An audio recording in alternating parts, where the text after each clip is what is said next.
사도신경으로 새벽 예배를 시작하겠습니다. 나는 전능하신 아버지 하나님 전지의 창조주를 믿습니다. 나는 그의 유일하신 아들 우리 주 예수 그리스도를 믿습니다.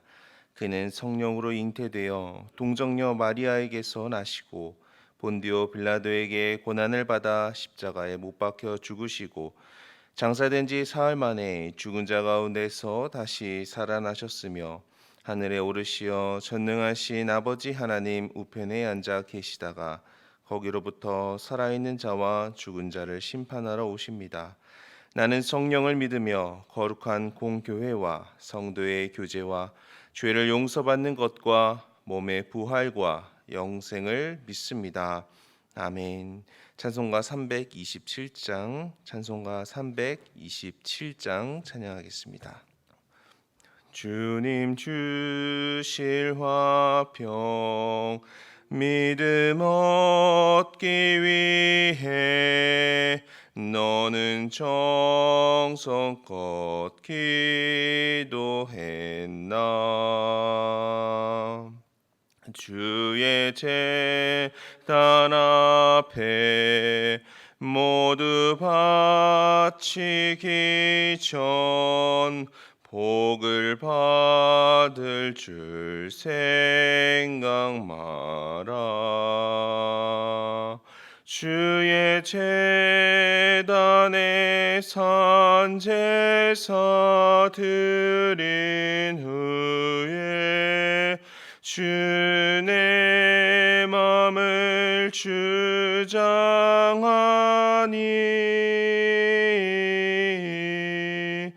주의 뜻을 따라 그와 동행하면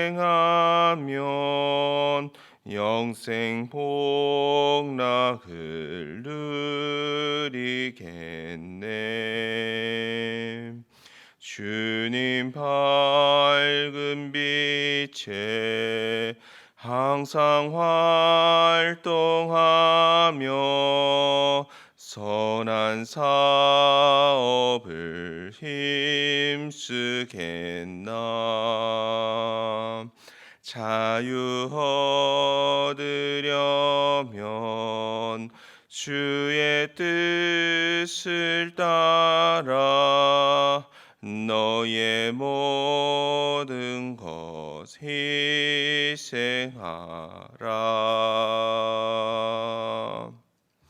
주의 제단에 산 제사 드린 후에 주의 마음을 주장하니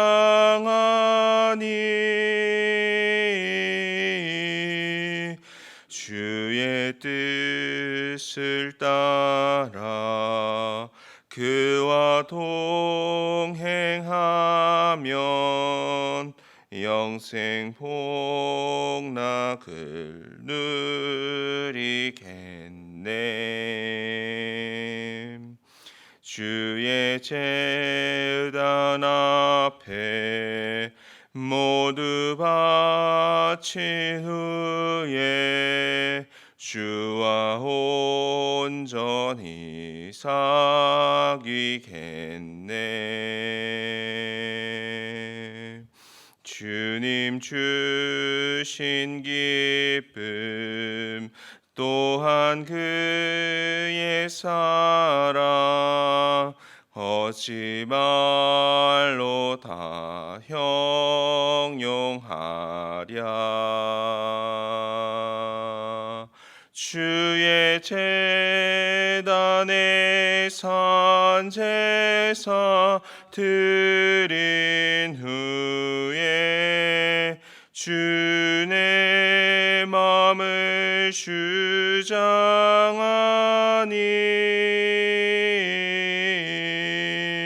주의 뜻을 따라 그와 동행하면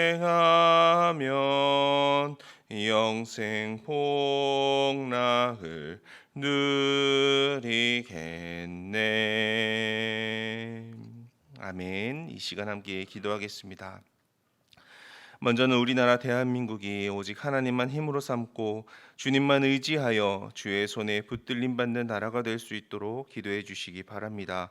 세계 열방 가운데 수치를 당하는 나라가 아니라 세계 열방 가운데 하나님의 사랑을 증거하는 나라로 쓰임 받도록 위정자들과 모든 국민들이 하나님을 경외하며 주의 뜻을 따라 공의와 정의를 베푸는 나라가 될 수 있도록 이를 위해서 우리 민족 가운데 기도하며 깨어있는 자들이 더욱 많아지기를 위해서 기도해 주시기 바랍니다.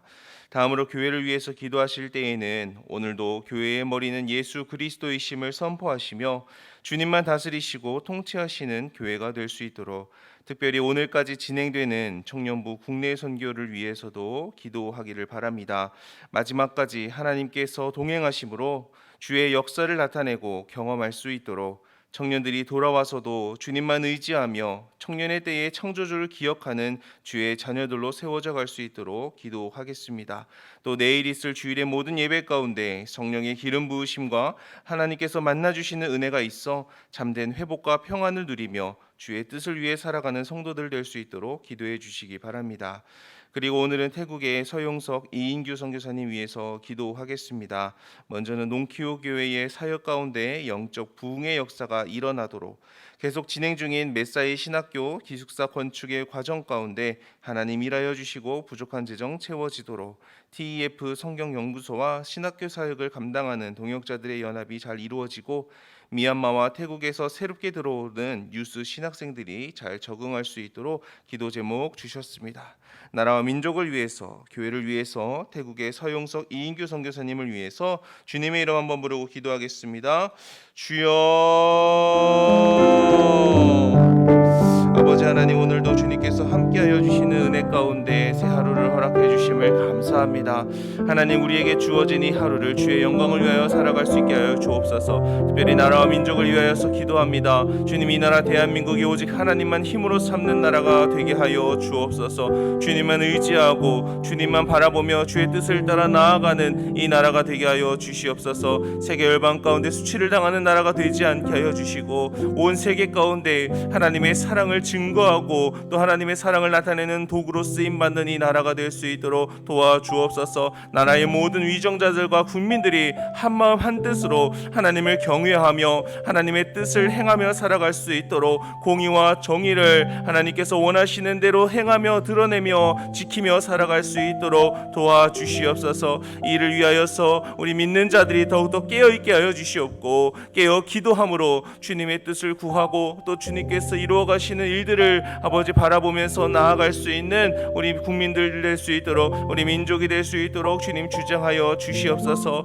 교회를 위하여서도 기도합니다. 오직 우리의 교회의 머리는 예수 그리스도이십니다. 주님만 통치하시고 주님만 다스리시는 이 교회가 될 수 있게 역사하여 주시옵소서. 특별히 오늘까지 진행되는 청년부 국내 단기 선교를 위하여서 기도합니다. 하나님, 마지막까지 주님께서 동행하여 주시고 돌아오는 그 길까지 모든 여정 가운데 주님께서 함께하여 주시옵소서. 우리 청년들이 단기 선교를 진행하면서 주님만 의지하고 주님을 바라보고 주님을 향하여 부르짖었던 그 믿음과 그 모습들이 하나님 돌아와서도 여전히 계속되어질 수 있도록 주님께서 도와주옵소서. 그래서 청년의 때의 창조주를 기억하며 하나님만 의지함으로써 아버지 청년의 시절을 믿음으로써 살아내는 우리 믿음의 다음 세대들 될 수 있도록 하나님의 자녀들이 될 수 있도록 주님 주장하여 주시옵소서. 또 내일 있을 모든 주일의 예배 가운데 성령께서 기름 부어 주시고 성령께서 역사하여 주시고 하나님께서 만나 주시는 은혜의 예배가 될 수 있도록 주님 도와주시옵소서. 그래서 주님 안에서 참된 평안과 또 참된 안식을 누리며 또 주님의 사람으로 하나님의 백성으로 회복되어서 하나님의 뜻을 이루어가며 살아가기를 다짐하고 또 실제로 그렇게 말씀대로 살아내는 그 능력을 공급받는 내일의 모든 주일의 예배가 될 수 있도록 하나님께서 함께하여 주시옵소서. 아버지, 태국의 서용석 이인규 선교사님을 위하여서도 기도합니다.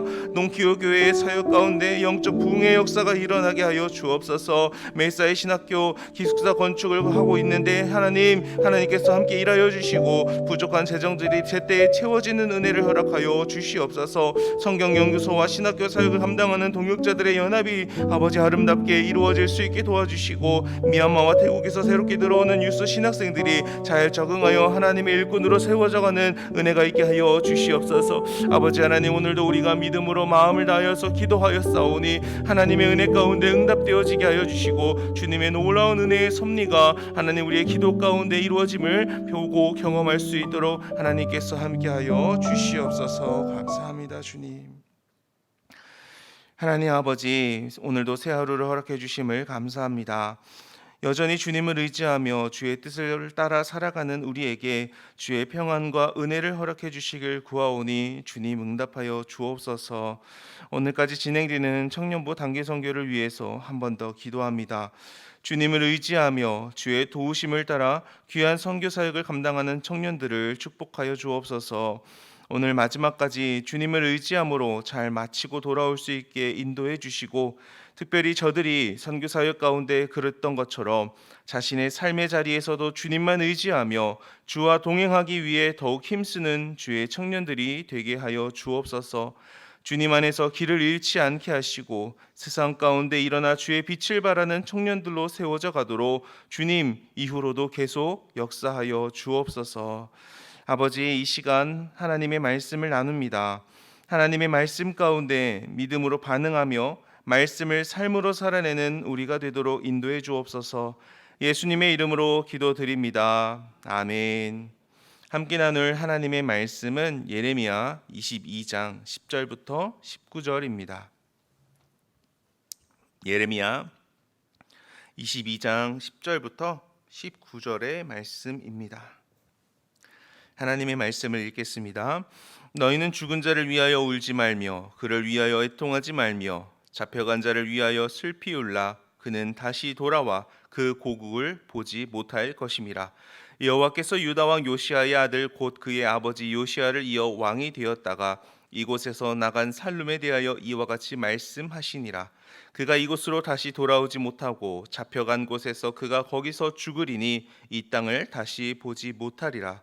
불의로 그 집을 세우며 부정하게 그 다락방을 지으며 자기의 이웃을 고용하고 그의 품삯을 주지 아니하는 자에게 화 있을진저 그가 이르기를 내가 나를 위하여 큰 집과 넓은 다락방을 지으리라 하고 자기를 위하여 창문을 만들고 그것에 백향목으로 입히고 붉은 빛으로 칠하도다.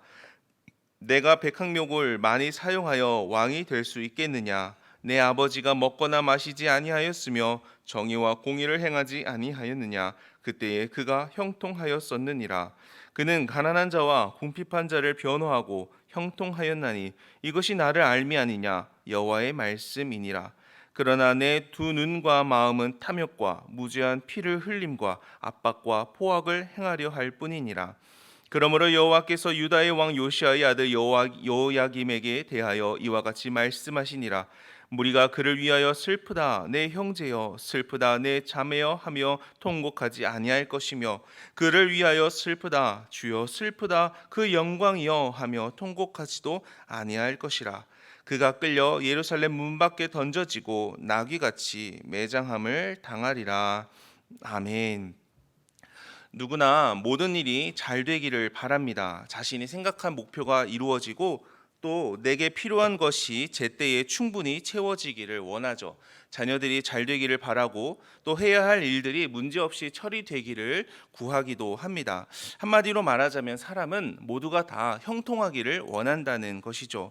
중요한 것은 삶의 형통함을 어떻게 이루어내느냐에 있습니다. 오늘 본문을 보면 그 형통함을 스스로 이루어내고자 했던 두 인물이 등장을 하는데요. 먼저 10절부터 12절을 다시 한번 읽어보도록 하겠습니다. 너희는 죽은 자를 위하여 울지 말며 그를 위하여 애통하지 말고 잡혀간 자를 위하여 슬피 울라. 그는 다시 돌아와 그 고국을 보지 못할 것임이라.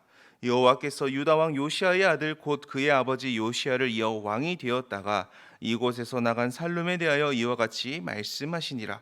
그가 이곳으로 다시 돌아오지 못하고 잡혀간 곳에서 그가 거기서 죽으리니 이 땅을 다시 보지 못하리라. 남유다는 멸망하기 전까지 총 20명의 왕이 있었습니다. 그중 10절부터 12절까지 말씀에 해당하는 왕이 남유다의 17대 왕이었던 여호와하스입니다. 11절에는 살룸이라고 나오는데요. 동일 인물입니다. 그런데 10절을 보면 예레미야는 죽은 자를 위하여서 슬퍼하지 말고 애통하지 말라고 말을 하죠. 오히려 잡혀간 자를 위하여서 슬피 울라고 이야기합니다. 그 이유는 잡혀간 자가 다시 고국으로 돌아오지 못할 것이기 때문이죠. 여기서 죽은 자는 살룸의 아비이며 선왕이었던 16대 왕 요시야를 말합니다. 요시야는 하나님이 인정하신 왕이었습니다. 그는 율법대로 선정했으며 눈물로 회개하였고 말씀을 순종하며 또 말씀을 따르기 위하여서 언약도 맺었고 우상의 흔적들을 없애고 말씀을 따라 행하기 위해서 많이 애썼던 사람이죠. 그러니 그가 죽게 되었을 때에 백성들이 슬퍼하며 우는 것은 당연합니다. 하지만 하나님은 그러지 말라고 합니다. 오히려 잡혀간 자를 위해서 너희들이 울어야 한다라고 말을 하죠. 여기서 말하는 잡혀간 자가 바로 여호와하스입니다. 앞서 말씀드렸듯이 그의 아버지 요시야는 율법을 따라 하나님을 위한 선정을 베풀었지만 그의 아들이었던 그 다음으로 왕이 된 살룸은 그렇지가 않았습니다.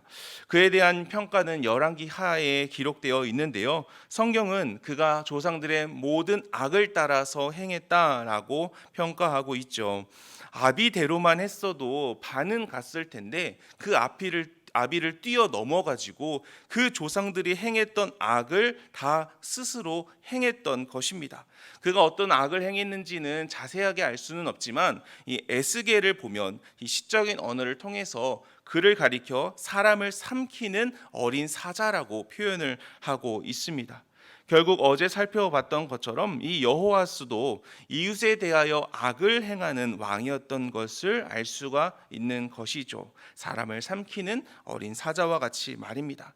자신의 뜻과 목표를 이루기 위해서라면 다른 사람의 생명이나 목숨 정도는 얼마든지 해할 수 있었던 자였습니다. 스스로 형통하기 위해서 말입니다. 그로 인해 하나님은 그가 잡혀가게 될 것을 말씀하시고 실제로 바로 애굽의 왕 느고에 의해서 그는 포로로 끌려가 그곳에서 죽음을 맞이하게 됩니다. 예레미야를 통한 하나님의 말씀이 실제가 되죠. 그리고 이어서 13절부터 19절까지는 스스로 형통하고자 했던 두 번째 인물이 등장을 하는데요. 그는 요시야의 둘째 아들이었던 남유다의 18대 왕 여호야김입니다. 13절과 14절을 한번 읽어보겠습니다. 불의로 그 집을 세우며 부정하게 그 다락방을 지으며 자기의 이웃을 고용하고 그의 품삯을 주지 아니하는 자에게 화 있을진저 그가 이르기를 내가 나를 위하여 큰 집과 넓은 다락방을 지으리라 하고 자기를 위하여 창문을 만들고 그것에 백향목으로 입히고 붉은 빛으로 칠하도다. 애굽의 왕 느고는 여호와스를 끌고 가면서 요시야의 둘째 아들 여호야김을 왕으로 세워놓습니다. 그런데 여호야김도 역시 아비를 따르지 않고 모든 조상들이 행했던 대로 악을 행하죠. 폭정으로 나라를 운영합니다. 그가 어떤 악을 행했는지가 방금 읽었던 13절과 14절에 나오는데요. 그는 불의와 부정으로 자신의 뜻하는 바를 이루고자 했습니다. 자기를 위하여 자기의 집을 지으면서 이웃을 고용하게 되는데 품삯을 주지 않죠. 일을 하면서도 품삯을 받지 못한 일꾼의 삶은 얼마나 피폐해져 갔겠습니까?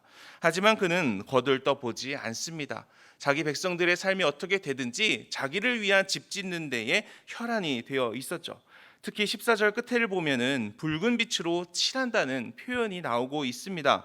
그 집이 대단히 고급진 색으로 칠해졌음을 뜻하는 말이기도 한데요. 중의적인 의미로서 17절에 나오는 것처럼 그의 집이 다른 사람의 무지한 피로 물들어져 있다라는 것을, 다른 사람들의 그 무지한 피로 건축되었다는 것을 암시하는 표현이기도 합니다. 하나님은 17절에서 그런 그를 가리켜 두 눈과 마음이 탐욕과 무지한 피를 흘림과 압박과 포악을 행하려 할 뿐이었다라고 선고하시죠. 그리고는 여호와스처럼 그의 마지막에 대해서 예고하시는데요. 아무도 그를 위해서 슬퍼하거나 통곡하지 아니할 것이며 더불어 그가 끌려 예루살렘 문 밖에 던져지고 나귀같이 매장당하게 될 것이라고 예고하십니다. 그리고 이도 실제로 이루어지는데 그는 바벨론의 느부갓네살에 의해서 포로로 쇠사슬로 결박된 채 바벨론으로 끌려가게 되죠. 하나님의 말씀이 실제가 되었습니다. 여러분, 형통이라는 단어를 사전에서 찾아보면 그 의미가 모든 일이 뜻과 같이 잘 되어가는 것을 형통이라고 합니다. 그럼 중요한 것은 누구의 뜻과 같이 모든 일이 잘 되어 가느냐라는 것이겠죠. 여호와스와 여호야김에 있어서 형통은 모든 일이 자신의 뜻대로 잘 풀어져 가는 것, 잘 되어져 가는 것이 그들에게 형통이었습니다. 그리고 그들은 자신의 뜻대로 모든 일이 다 이루어지고 있구나라고 생각을 했을 겁니다. 왕으로서 이 절대 권력을 가지고 내 말 한마디면은 모든 것이 다 이루어지는 것을 보면서 역시 이게 바로 형통이지, 다 내가 원하는 대로 내 뜻대로 다 되고 있구나라고 생각했을지도 모릅니다. 하지만 하나님은 그들의 죄악을 묵과하지 않으셨습니다. 그들의 죄악을 낱낱이 열거하셨고 그들이 죄에 대한 책임을 지게 하셨죠. 욕심이 잉태하여 죄를 낳고 그 죄의 삭시 사망인 것으로 스스로에 대한 죄의 책임을 지게끔 하셨습니다. 그런데 오늘 본문을 보면 스스로 형통하고자 했던 이 두 왕과 달리 하나님께서 형통하게 해주신 한 사람이 등장을 하는데요. 그가 바로 두 왕의 아버지였던 요시야 왕이었습니다. 하나님이 그에 대해서 어떻게 말씀하시는지 우리 15절은 같이 한번 읽어보겠습니다. 15절입니다. 내가 백향목을 많이 사용하여 왕이 될 수 있겠느냐? 정의와 공의를 행하지 아니하였느냐? 그때에 그가 형통하였었느니라.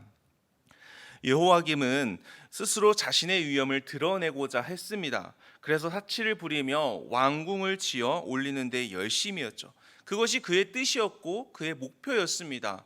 하지만 하나님은 내가 백향목을 많이 사용한다고 왕이 되겠느냐라고 그의 행적을 비판하시죠. 그러면서 요시야 왕을 예로 드시는데요. 요시야는 정의와 공의를 행했다 말씀하십니다. 그리고 여기서 아주 중요한 말씀이 나옵니다. 바로 그때 그가 정의와 공의를 행했을 때 그때에 그가 형통했다라는 거예요. 그리고 이어서 그가 행했던 공의와 정의가 무엇인지가 16절에 나오는데 제가 읽겠습니다. 그는 가난한 자와 궁핍한 자를 변호하고 형통하였나니 이것이 나를 알미 아니냐 여호와의 말씀이니라. 그는 가난하거나 힘이 없다고 해서 억울한 일이 생기지 않도록 그들을 변호하고 또 그들을 위해서 애썼습니다. 그것이 공의와 정의를 행하기 원하는 하나님의 뜻이라는 것을 알았기 때문이죠. 그러니 10절에서 본 것처럼 그가 죽었을 때 많은 백성들이 그를 위해서 슬퍼하고 애통할 수밖에 없었던 것 아니겠습니까? 요시야라고 왕인데 왜 자기가 하고 싶었던 일들이 없었겠습니까? 하지만 그는 16절에 나오는 것처럼 그것이 하나님을 아는 내가 행해야 하는 것이라는 것을 알았던 것이죠. 하나님을 알았기에 하나님이 원하시는 뜻을 따라서 나라를 운영했습니다. 그는 자신이 아는 대로 하나님이 왕을 세운 목적을 따라서 백성들을 위한, 하나님을 위한 나라를 운영하였던 것이죠. 그렇게 스스로 형통하게 되기 위해서 힘쓰지 않았습니다. 하지만 율법을 따라서 하나님의 뜻대로 하고자 했고, 그러자 하나님께서 애쓰지 않았던 형통케 하는 그 선물까지도 요시야에게 주었던 것이죠. 설교를 시작하며 말씀드렸던 것처럼 모든 사람은 누구나 다 모든 일이 잘 되기를 바란다고 말씀드렸습니다. 저도 마찬가지죠.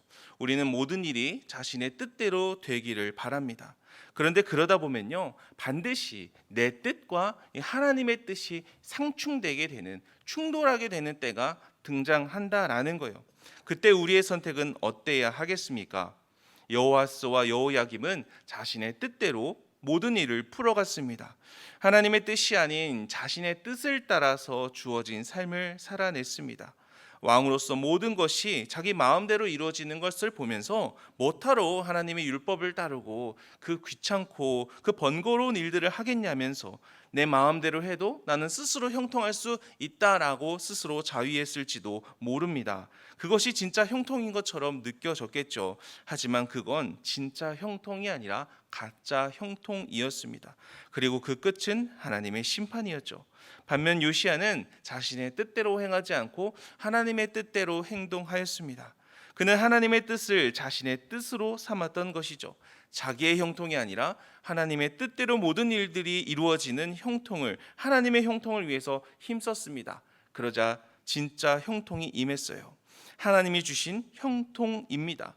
그리고 이 하나님의 형통은 요시야에게만 임한 것이 아니라 남유다 이 나라 전체에 임하게 되었죠. 하나님께서 요시야와 남유다를 함께 형통하게 해 주셨다는 것입니다. 그래서 이 요시야가 나라를 다스리던 때가 아수르가 멸망하게 되고 바벨론이 신흥 강흥국으로 일어나면서 이 애국과 함께 이 근동 지역의 패권을 다루는 아주 격동기를 살고 있던 그 시대였음에도 불구하고 이 요시야가 다스리던 남유다는 큰 문제 없이 지나갈 수가 있게 되었죠. 저와 여러분에게도 우리의 뜻대로 형통케 되기를 바라는 것들이 있으실 겁니다. 그것을 위해 기도도 합니다. 열심히 수고도 하고 노력하기도 하죠. 그런데 때로는 기도하다가 또 말씀 앞에서 설 때에 하나님의 뜻과 우리의 뜻이 부딪히게 되는 부분이 있음을 경험하실 겁니다. 그럴 때마다 우리 모두가 요시야처럼 내 뜻대로 되기를 바라는 것보다 하나님의 뜻을 따라 살아갈 수 있기를 원합니다. 내가 원하는 것만 밀어붙이다 결국 내 스스로 형통하도록 힘쓰는 것이 아니라 내 뜻이 아닌 하나님이 내게 원하시는 것을 위해서 힘쓰는 것이 정말로 우리가 진짜 형통케 되는 길이라는 것을 우리가 알 수 있기 때문이죠. 요시야는 하나님을 아는 것에서 끝내지 않고 그 아는 하나님께서 원하시는 뜻을 따라서 공의와 정의를 행했습니다. 그리고 그때 그가 형통을 누렸던 것을 우리는 기억해야 합니다. 우리도 하나님을 아는 것에서 끝내지 않고 우리가 아는 하나님께서 무엇을 원하시는지를 구하면서 그 뜻을 따라서 살아낼 수 있기를 원합니다. 그렇게 우리가 하나님의 뜻을 따라서 살아내고자 할 때 하나님께서 우리에게도 요시야에게 주셨던 그 진짜 형통을 허락해 주실 줄 믿습니다. 그렇다면 오늘 우리가 따라야 할 하나님의 뜻은, 또 우리가 실제로 행동해야 할 하나님의 말씀은 무엇일까요? 우리가 실천해야 할 하나님의 뜻 말입니다. 아니면 혹시나 여러 가지 이유들로 아직도 망설이고 계시거나 고민 중에 행동하지 못하고 있는 말씀은 없으신지요? 오늘 기도하는 시간을 통해서 하나님께서 내게 원하시는 것이 무엇인지 구하시고 또 그것을 실제로 따르며 행할 수 있는 믿음과 능력을 구하는 여러분과 제가 되기를 바랍니다. 우리의 각자의 삶의 자리에서 하나님이 원하시는 그 공의와 정의를 행해낼 수 있도록 말입니다. 혹시 그것이 무엇인지 아직 모르시겠다면 오늘 우리에게 주신 본문 가운데 언급되었던 요시야 왕처럼 우리 주변에 있는 어려운 자들을 돕는 것부터 시작해 보는 것도 좋겠습니다. 나를 통해 우리 주변에 하나님의 자비가 드러날 수 있도록 말입니다.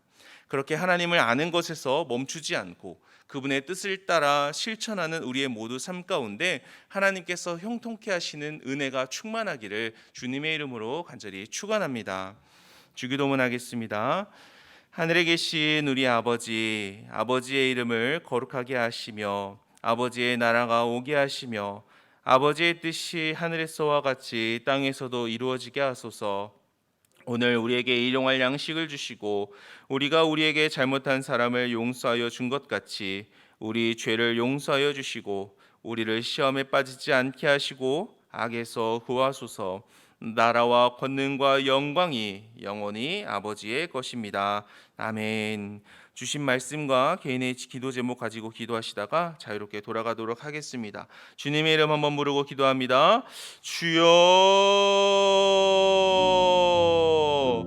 아버지 하나님, 오늘도 귀한 하루 가운데 예배를 통하여 주님을 바라보고 의지하며 나아갑니다. 오늘 우리에게 주신 말씀과 같이 스스로 형통하기 위해서 힘쓰는 자가 아니라 하나님께서 형통케 하시는 인생을 살아내는 우리 모두가 되게 하여 주시옵소서. 내 뜻이 내 마음대로 내가 원하는 대로 이루어지기를 바라는 형통이 아닌 하나님의 뜻이 하나님이 원하시는 대로 나를 통하여 이루어져 가기를 바라는 우리들 될 수 있기를 간절히 원합니다. 주님, 오늘 우리에게 바라시는 하나님의 뜻은 무엇입니까?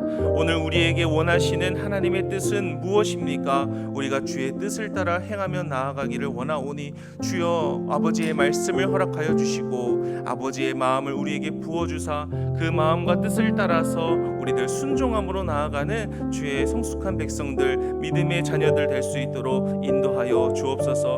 우리의 연약함을 기억하여 주시고 아버지의 말씀을 주님의 능력 가운데 행하며 살아갈 수 있도록 감당할 수 있는 은혜도 주시며 아버지 더 큰 믿음도 주시고 성령의 능력도 부어주셔서 오늘 우리에게 원하시는 삶을 넉넉히 살아내는데 부족함이 없는 우리 모든 성도님들과 제가 될 수 있도록 도와주시옵소서. 또한 주님 앞에 구하는 모든 기도의 제목들 하나님의 뜻을 따라서 응답하여 주시고 아버지께서 이루어 주시는 가운데 주님의 인도하심을 따라 나아가는 우리 모두가 될 수 있도록 주님 함께하여 주시옵소서. 감사합니다. 주님.